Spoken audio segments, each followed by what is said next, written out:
안녕하세요. 오늘의 사연입니다. 구독과 좋아요 한 번씩 부탁드릴게요. 바로 사연 시작하겠습니다. 제 이름은 유미경이고 2살 연상의 남편과 중학생인 딸이 있어요. 남편은 차로, 저는 버스와 지하철을 이용해 출퇴근하고 있어요. 오랫동안 같은 버스를 타다 보니 아는 사람도 있고 버스를 기다리는 시간에는 가벼운 잡담을 나누기도 해요. 아침부터 기분 좋게 만나는 사람과 인사를 주고받으면 10,000원 버스나 지하철을 타기 전에 기분 전환이 되기도 하죠. 남편은 자가용으로 출퇴근하지만 사실 저처럼 버스와 지하철로 출퇴근할 수도 있어요. 근데 그렇게 하지 않는 건 시어머니 때문이에요. 시댁은 우리 집에서 차로 15분 정도에 가까운 거리에 있어요. 시어머니는 외아들인 남편을 지금도 애지중지하세요. 남편 자신도 마마보이이고요.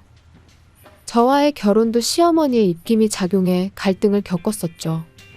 제 외모가 못생겼다느니 결혼하고 나면 일 그만두고 집에서 살림만 하라느니 등등 결혼 전부터 시집살이 같은 일이 시작된 거예요. 그런데도 결혼을 할 수 있었던 이유는 제 수입이 좋았기 때문이에요. 사실 저와 남편의 수입은 제가 훨씬 더 많았어요. 남편은 그 사실을 시어머니 귀에 몰래 흘려보냈고 또 우리 집이 제법 부유한 집이란 것도 귀에 흘려보냈어요. 남편 다음으로 돈을 좋아하는 시어머니는 이 말을 듣고 마지못해 결혼을 허락했다고 하네요. 남편이 아무리 엄마를 좋아하고 시어머니가 아무리 남편을 사랑한다고 해도 결혼하고 아이가 태어나면 둘 다 변할 거라고 생각했어요. 하지만 두 사람의 태도는 변하지 않았어요. 결혼 후에도 남편은 명절이면 어김없이 시댁에 가서 시어머니한테 어리광을 부리는 거예요. 처음엔 함께 시댁에 갔던 저도 남편과 시어머니 둘만의 분위기를 견디지 못해 곧 함께 가지 않게 되었어요. 그러던 중 제 임신 사실을 알게 되었어요. 그래도 남편의 시댁행은 변함이 없었고 입덧으로 몸이 좋지 않은 저를 두고 혼자 시어머니에게 애교를 부리러 갔어요. 시어머니는 여자가 아닌 줄 알았어요.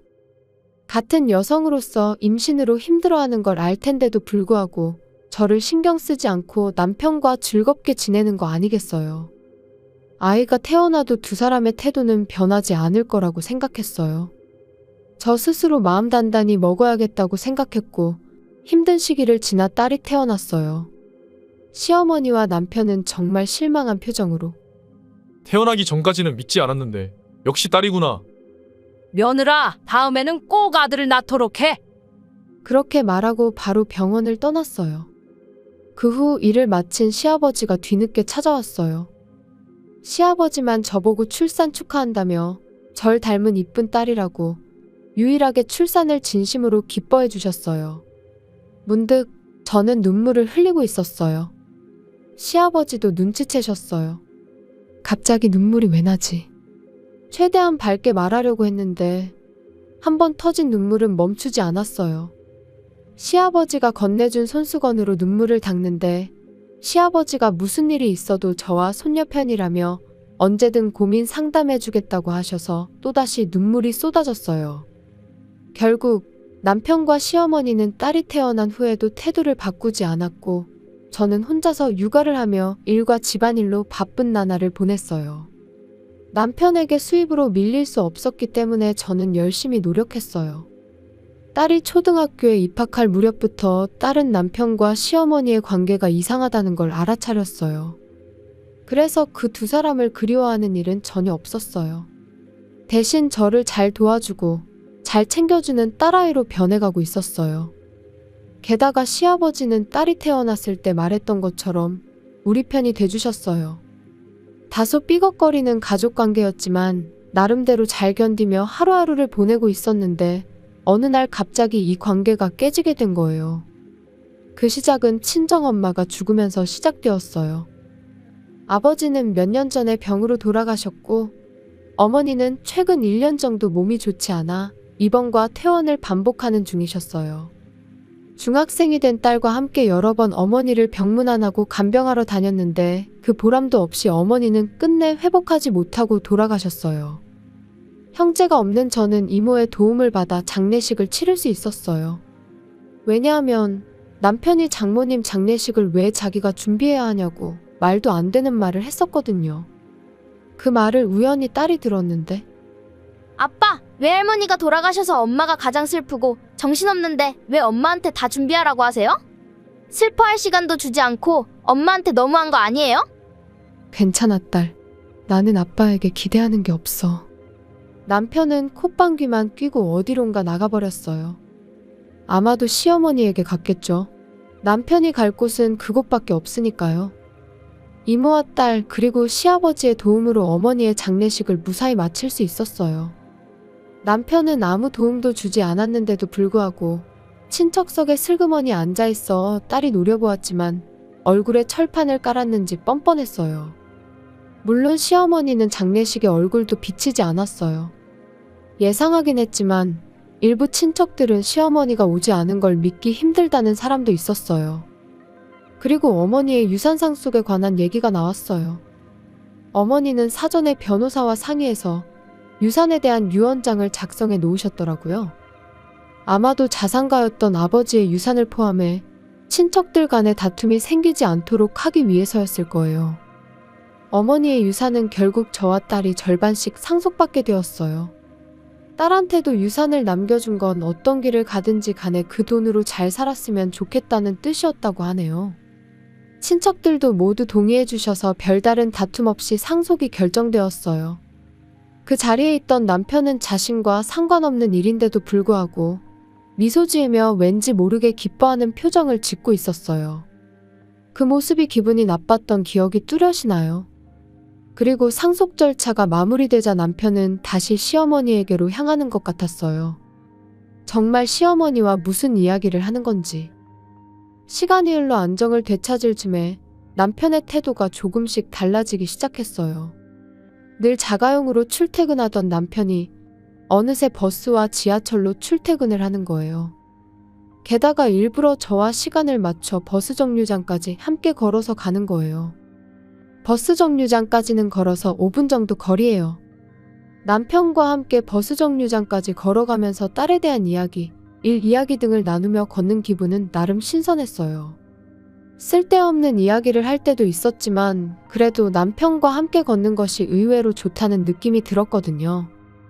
항상 버스 정류장에서 만나는 낯익은 사람들도 남편분이시냐며 보기 좋다는 말들을 건넸고 남편도 좋은 덕담을 주고받는 모습을 보며 흐뭇하게 생각했어요. 그러나 이건 남편의 큰 작전의 일부일 뿐이었어요. 어느 날 일이 좀 밀려서 평소보다 1시간 정도 늦게 퇴근했어요. 평소처럼 버스 정류장에서 내려 집으로 가는 좁은 길을 걷는데 골목길에 들어서자마자 뒤에서 차가 엄청난 속도로 달려왔어요. 피할 수도 없이 저는 차에 부딪혀 날아가 버렸어요.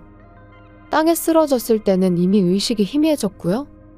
저를 들이받은 차에서 두 사람이 내리는 게 보였고 두 사람은 제가 거의 의식이 없는 걸 확인한 후 대화를 나눴어요. 이제 계획대로 보험금이 나올 거라며 상속받은 재산이 꽤 되니깐 그 돈 받게 되면 세계 일주라도 갔다 오자는 대화를 주고받는데 이 두 사람은 시어머니와 남편이었고 주위를 두리번거리고는 아무도 없다고 판단이 들자 엄마는 이 차 처리 좀 해줘요. 나는 의심받지 않기 위해 이대로 집에 가서 알리바이를 만들어 놓을 테니까요. 알았어. 차는 내가 알아서 처리할게. 두 사람은 서로 다른 방향으로 가버렸어요. 이 두 사람은 저를 들이받고 보험금과 어머니의 유산을 챙기려고 했던 거죠. 저는 이 둘을 도저히 용서할 수 없었고 어떻게든 119를 부르려고 했어요. 그러나 치밀한 남편 때문에 제 폰은 남편이 가져온 망치에 망가져버린 상태였어요. 어떻게 하면 저들에게 복수할 수 있을까? 온몸의 통증으로 의식이 점점 흐려져 갈 때 뒤에서 들리는 듯한 목소리가 들렸어요. 그 목소리가 마지막 희망이라고 생각해서 저는 마지막 힘을 다해 도와달라고 외쳤어요. 그리고 정신을 잃었는데 제가 깨어난 건 사고 후 며칠이 지난 후였어요. 제 옆에는 딸이 자고 있었어요. 부드럽게 딸의 머리를 쓰다듬어 주자 딸이 눈을 떴어요. 그리고는 딸은 곧바로 간호사를 불러오겠다며 뛰쳐나가 간호사를 불러왔고 간호사 처치가 끝나자 딸이 다시 돌아왔어요. 엄마, 아픈 곳은 없어요? 계속 걱정하고 있었어요. 미안해, 걱정 끼쳐서. 그리고 혼자 있었던 거야? 그러자 딸의 뒤에서 시아버지가 등장하셨어요. 깨어난 저에게 시아버지는 고개를 숙이셨어요. 이번엔 아내와 아들 때문에 정말 미안해. 살아있어서 정말 천만다행이야. 라고 말했고 시아버지는 모든 걸 다 아는 듯한 표정이셨어요. 아버님, 저를 친 범인을 알고 계시는 거죠? 시아버지는 고개를 끄덕였지만 말이 나오지 않는 것 같았어요. 대신 딸이 설명하기 시작했어요. 아빠는 경찰에 잡혔고 할머니는 이미 이 세상에 없어요. 지금 뭐라고 했어? 아버님, 죄송합니다만 이게 무슨 말이죠? 며느라, 널 친 건 아들과 집사람이야. 이건 알고 있겠지? 네, 알아요. 의식을 잃기 전에 두 사람이 제 보험금이 어쩌고 저쩌고 유산을 받을 수 있다는 등의 이야기를 하는 걸 들었어요. 잘 알고 있네. 그리고 사고 당시 이웃집 방범 카메라에 사건의 순간이 제대로 남아 있었어. 음성까지는 남아있지 않지만 차에 치이는 순간과 두 사람이 차에서 내려 며느리의 상태를 확인하는 모습, 폰을 망치로 조심스럽게 부수는 모습 등 모든 게 찍혀 있었어. 그래서 남편이 잡혔다는 거였군요. 근데 어머님이 이 세상에 없다는 건 무슨 말이죠? 어머님은 어떻게 되셨어요? 사고 난 뒤 차를 끌고 신호위반하고 과속하다가 교차로에 진입하던 트럭과 충돌했어. 병원으로 바로 옮겨졌는데 손쓸 방법이 없다고 하더라고. 어머님 장례식은 했어요? 아직 안 했는데 며느리 일도 있고 해서 조용히 할까 싶어. 어차피 너희들은 용서할 수 없을 테고 말이야. 딸은 조용히 고개를 끄덕이더니 우리 가족은 엄마와 할아버지뿐이라며 딸은 저를 힘껏 안아줬어요. 저는 몇 군데 골절이 있었지만 후유증은 남지 않을 것 같다고 했어요. 사고에 비해서는 빨리 퇴원할 수 있었던 거죠. 퇴원하자마자 저를 발견하고 119에 전화해준 여성에게 찾아갔어요. 그 여성은 우리의 갑작스러운 방문에 놀라며 많이 안 다쳐서 다행이라고 했는데 아침에 버스 정류장에서 매일 보던 여자더라고요. 저는 진심으로 정말 고맙다고 했고 딸도 함께 감사의 말을 전했어요. 그 후 저는 혼자서 경찰에 체포된 남편을 면회하러 갔어요. 경찰의 조사가 상당히 견디기 힘들었는지 남편은 몇 년은 늙어 보였어요. 여보, 미안해. 아기는 없었어. 이건 다 엄마가 시킨 일이고 나는 이런 짓 하고 싶지 않았어. 당신과는 1초도 부부라고 생각하기 싫어. 당신은 나를 그저 금수저라고 생각했잖아. 이혼 서류 가져왔으니 얼른 사인이나 해. 오늘 중으로 이혼 신고서 제출할 거니까. 남편은 얼굴이 새파랗게 질리며 자기를 버리는 거냐고 묻는데 이런 짓을 하고도 부부로 같이 살 수 있을 거라고 생각하냐며 정신 똑바로 차리고 살라고 말하고 경찰서를 나왔어요. 그 이후로 남편과는 더 이상 만나지 않았어요. 남편은 결국 살인미수죄가 적용되었어요. 원래는 보험금을 노리고 범행을 저지른 것 같은데 모든 게 너무 엉성했어요. 징역이 확정되자 남편은 법정에서 울음을 터뜨렸다고 해요. 그리고 남편에게 위자료도 청구했어요. 감옥에서 나와도 빚들이 남편을 기다리게 되는 거죠. 시어머니의 장례식은 따로 하지 않고 시아버지가 혼자서 시어머니를 떠나보냈다고 해요.